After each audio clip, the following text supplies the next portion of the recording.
সম্ভবত আমরাই শেষ জেনারেশন ছিলাম যাদের মাদের ইন্টারনেটে কোনো অ্যাকাউন্ট ছিল না। সম্ভবত আমাদের মারাই শেষ জেনারেশনের যারা পৃথিবীর এত হিসেব কিতাব বুঝত না। টেকনোলজির কোনো বাতাস তাদেরকে ছুতে পারেনি। তারা কখনোই বাবাদের সাথে তর্কে জড়ায়নি।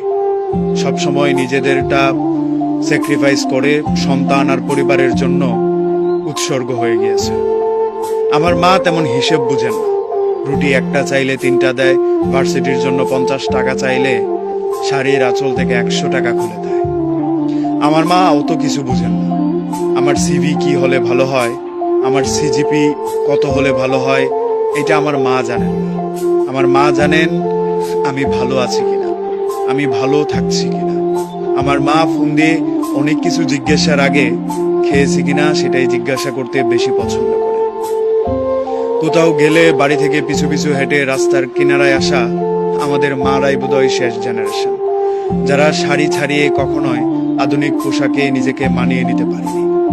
আমরাই বোধহয় শেষ জেনারেশন যাদের মার আঁচল পেয়েছি। এটা খুব দুর্লভ হয়ে যাবে আগামীদের জন্য, যারা মায়ের শাসনটা ঠিকঠাক উপভোগ করতে পেরেছে।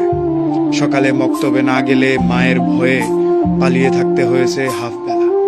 স্কুলে একদিন মিস করলে টিচারের শাসনের সাথে সাথে সন্ধ্যায় বাড়ি ফেরার ভয়টা বোধহয় আমরাই শেষ জেনারেশন। আমাদের পরে এই কাজগুলো কিংবা এই অভ্যাসগুলোর সাথে অন্য কোনো জেনারেশন নিজেদেরকে মানিয়ে নিতে পারবে কিনা সেটা নিতান্তই প্রশ্নবোধক। এই টেকনোলজি এসে আমাদেরকে তো আলাদা করেই দিল।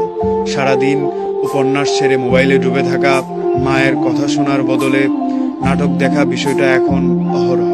কিন্তু মায়ের আদর, বাবার শাসন আমাদের মতো কেউ পায়নি।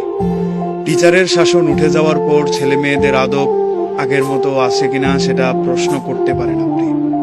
মা বকা দিলে সন্তান মাথা গুঁজে শুনে নিচ্ছে, এমন সন্তান এখন হাতে গুনে বের করা বিরল।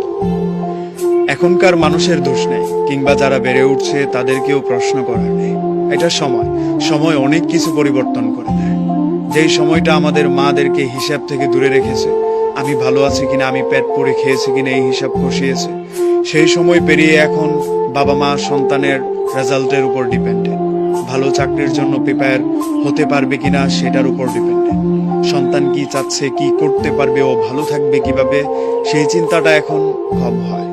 ভালো করতে হবে, অন্যের ছেলে করছে তোমাকেও করতে হবে, এই চিন্তাটা এখন অনেক কঠিনভাবে দেখা হয়। পরিবার আগের মতো সন্তানদেরকে সাপোর্ট দিচ্ছে কিনা সেটাও যথেষ্ট প্রশ্ন। আসলে আমরাই শেষ জেনারেশন যাদের বাবা মারা এই টেকনোলজি আর আধুনিকতার ছোঁয়াতে বিপন্ন ছিল।